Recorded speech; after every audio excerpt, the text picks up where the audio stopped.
There's a moment, right before you take that first step, when the world feels like it's holding its breath. You feel the weight of everything you've left behind, and the pull of everything that's ahead. You can't see the bottom, but you can feel the gravity of the choice you're about to make. This is the quiet before the leap, and it's where the real work begins.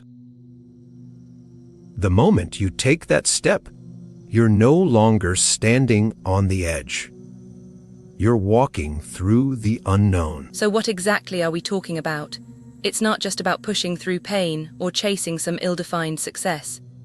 It's about confronting the quiet, heavy moments that make us question if we're even still standing. It's the space between breaths, between thoughts, where the noise of the world fades and you're left with the weight of your own existence. It's not a race, it's a rhythm. To go on isn't about ignoring the dark, but learning to move through it.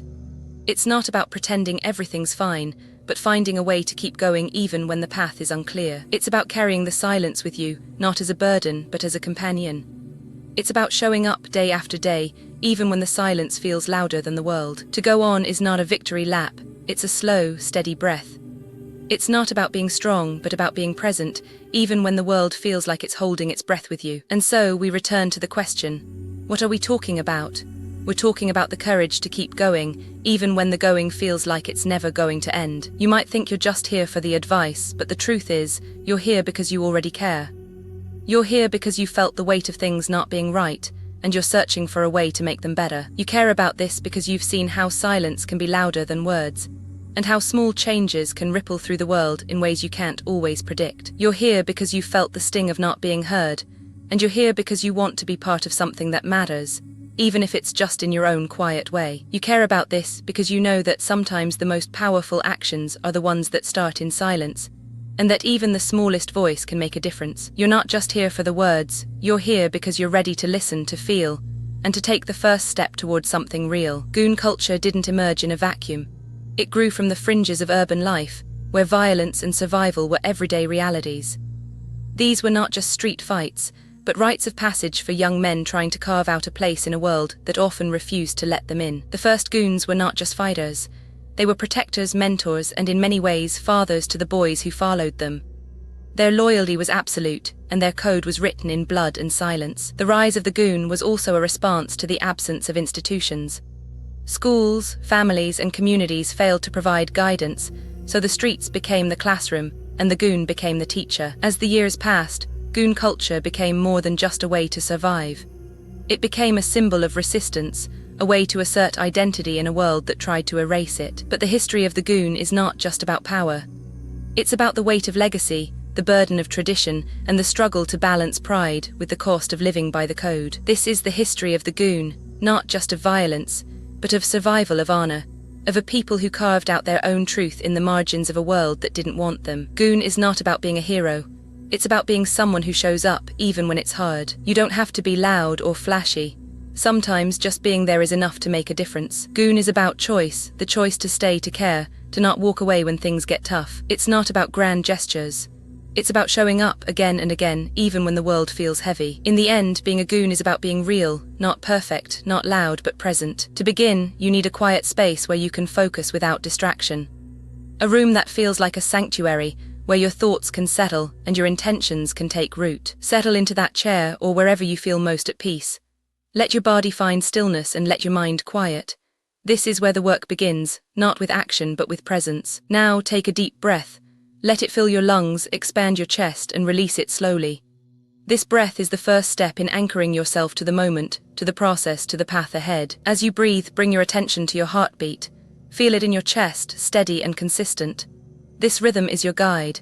It reminds you that you are here now and that you are capable of moving forward. This is not about rushing or forcing anything. It's about creating a space where you can be still, where you can listen, and where you can begin to see the path that is already unfolding before you. The second step is understanding the mechanism, how the system moves, how it reacts, how it breathes. It's not just about knowing what it does, but feeling how it does it. You have to listen to the rhythm, the pulse of the machine, not the noise, but the silence between the clicks. the pauses that speak louder than the motion. It's in the details, the way a lever tilts, the weight of a spring, the tension in a wire. All of it adds up to something greater than the sum of its parts. The mechanism isn't just physical, it's a map of intention, a blueprint of purpose. To truly grasp it, you must see beyond the surface and feel the weight of its design. This is where the machine becomes more than an object. It becomes a partner, a guide, a silent witness to your own movement and meaning. The clever twist isn't about hiding the truth, it's about giving it space to breathe. It's the moment when the story isn't just told, but invited to unfold on its own. This twist is the quiet pause between heartbeats, the breath before the next sentence. It's not a gimmick, it's a moment of trust between the writer and the reader. In this space, the reader isn't forced to follow. They're allowed to linger, to question, to feel the weight of what's unsaid. It's where meaning is born. The clever twist is not about revealing everything, it's about leaving room for the reader to imagine the rest. It's the art of understatement. This is where the story stops being a thing you do and becomes something you feel. It's the final step before the reader walks away, changed but not told. Beneath the noise, there's a rhythm older than language, a pulse that echoes through the bones of every living thing. It's not just sound, it's the universe humming in tune with us. Science has found this rhythm in the heart's beat, in the flicker of fireflies, in the way neurons fire in sync. It's a universal language, written in frequencies we can't always hear. When we lose touch with this hum, we lose something essential. It's not just a sound, it's a reminder of who we are and where we belong. Going On is not about ignoring the noise, but finding the hum beneath it. It's about listening, not just to the world, but to the quiet truth that has always been with us. Going on is like trying to ride a bicycle through a foggy forest.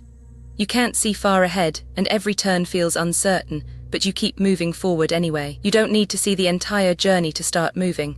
Sometimes, the act of moving is what keeps you from falling back into the silence of not starting at all. There's a strange kind of courage in choosing to ride, even when the road is unclear. It's not about knowing where you're going, but about deciding to go. You don't have to be perfect at going on. You just have to be present enough to keep pedaling, even when the path ahead is just a shadow. Going on isn't about avoiding the dark, but about learning to ride through it. One pedal stroke at a time, one breath at a time. There's a moment when you start to believe the story you're telling yourself is real, even when it's not. It's like standing in the middle of a storm, hearing the wind as voices, and not knowing if you're being carried or dragged. You begin to shape the world around you with the language of the story. You talk to ghosts, you make bargains, you write letters to people who don't exist. And somehow, the more you believe, the more it starts to feel like it's true. The story becomes a way to make sense of the chaos. It gives you structure, a reason to keep going, a reason to stay in the fight. But it also becomes a cage, one you don't realize you're in until you look back. You can't always tell where the story ends and the reality begins. Sometimes, the line blurs so much that you're left with only the feeling of being alive, in the middle of something that might not be real, but feels like it is. And that's the part that sounds made up but isn't. Because the story is real in the way it changes you. It's real in the way it helps you survive. And it's real in the way it leaves you wondering at the end if you ever really left it behind. The first myth is that going on is all about escaping reality. But going on isn't about running away. It's about facing the world with intention. It's not about leaving behind everything you know, but about carrying it with you, transforming it into something that helps you move forward. Going on is not a destination, it's a way of being. It's about showing up every single day with a quiet courage. The myth is that you have to be perfect to go on. But in truth, going on is about showing up, not about being perfect. This myth says that going on is all about getting rid of something, like a burden or a past. But the truth is, going on isn't about leaving things behind, it's about carrying them with more grace. We're told to cut the rope, to leave the past in the dust. But that's not how it works. You don't leave the past behind, you just stop letting it pull you forward. Going on is not a rejection of the past, but a redefinition of it. You don't have to forget, you just have to make space for what's ahead. The myth says you must be free of all that came before. But in reality, you're only free when you can carry your history without letting it control your steps. Going on isn't a clean break. It's a process, a negotiation with the past, and sometimes the past still whispers. But you learn to listen without being led. It's not just in the grand gestures of life, but in the quiet moments that go unnoticed. The way you pass by someone without a glance, or let a door close without a word. Goon is often hidden in the habit of indifference, in the way we let silence speak louder than words, and in the choices we make that don't reflect who we truly are. It's in the way we treat others, not with hostility, but with a kind of emotional distance that makes them feel unseen, like they're just another part of the background. Sometimes it's the way we ignore the small acts of kindness, the way we let the world pass us by without truly engaging, without truly living. It's in the way we move through life, not as participants but as spectators, watching, waiting, never truly stepping into the moment. There was a time when I believed success was a straight path, clear and unbroken. But life doesn't work that way. It twists, turns, and sometimes disappears into the mist. One morning, I set out to complete a long-term goal that had consumed my thoughts for months. I was certain I had everything planned, every step accounted for. By midday, the path disappeared. No markers, no trail, just a blank stretch of earth and rock. I was alone, with no idea which way to go. For hours I walked. No direction, no plan. I thought I had lost everything, my goal, my sense of purpose, even my confidence. Then, just as I was about to give up, I saw a small figure in the distance, a person walking the same path. It was a reminder that even when the trail vanishes, someone is still out there, moving forward. There are moments when the world feels like it's holding its breath, and you're the one who has to push through the silence. The weight of expectation, the pressure of the moment, the sheer gravity of what's at stake, it all converges into a single, unrelenting force. In these extremes, there's no room for hesitation. Every decision is a gamble, every movement a calculation. You don't just break records, you rewrite the rules of what's possible. The pain is real, the fear is justified, but the drive is what keeps you moving. It's not just about pushing your body, it's about pushing the limits of human endurance, of will, of what you believe you're capable of. These are not just feats of strength, but of mental fortitude. You're not just competing against the world, you're competing with your own limits, your own doubts, your own fear of failure. To goon is to embrace the edge, to live at the boundary of what's known and what's possible. It's a choice to stand in the moment, to act despite the fear, to create something that will outlast the moment itself. There are moments when the weight of the journey becomes too much, and the path you once believed in starts to crumble beneath you. You may feel lost, like you're walking through a fog that won't lift, and the silence of the wilderness becomes louder than your thoughts. But in those darkest hours, there is still a choice to turn back or to keep moving, even if the way is unclear. The road may not be what you expected, but it is still a road, and sometimes the only way forward is through the pain of walking. And in that moment, you realize that going on isn't just about reaching a destination. It's about choosing to keep going, even when the way is uncertain. There's a side to going on that no brochure ever mentions. It's the quiet ache of knowing you're leaving behind something real, something that can't be packed into a suitcase. You take the best of yourself, the parts that feel polished and ready for the world, but you leave the rest behind, like a part of your heart or a habit or a friend you can't carry with you. Going on is a kind of loss. It's not just about what you're leaving, but what you're becoming in the process. You grow, but you also change, and sometimes you don't know if you'll come back the same. The downside isn't just about distance or time. It's about the weight of what you're leaving and the cost of what you're becoming. It's the silence that follows when you're no longer where you belong. We stood at the edge of the unknown, not with fear, but with a quiet curiosity. The world was vast and our minds were small. But somehow we began to ask the question that would shape everything. How do we go on? In the silence of the dark, we listened. We looked at the stars, the rivers, the animals, and we started to see patterns where there was once only chaos. We began to understand that the world was not random. It was connected, and we were part of it. We learned from the earth, from each other, and from the stories we told. Each generation built on the last, not by force, but by trust, by memory, by the shared understanding that we are all here, and we must go on. And so, with every step, we carried the weight of the past, the promise of the future, and the courage to keep moving. To go on is not just to survive, it is to remember, to adapt, and to carry the light of understanding into the unknown. There's a kind of loneliness that comes from being so deeply in your own head. You forget how to be in the world. Sometimes, the most profound experiences are the ones that feel like they are happening to someone else. The edge case isn't about being strange. It's about being so deeply connected to your own mind that the world feels like a distant echo. There's beauty in that stillness, but also a kind of ache. A quiet, unspoken grief that the world is moving on and you're not sure if you're still part of it. To be on the edge isn't to fall, it's to hover, caught between the weight of your own thoughts and the pull of something you can't quite name. What if we didn't just use this power to solve problems but to create them?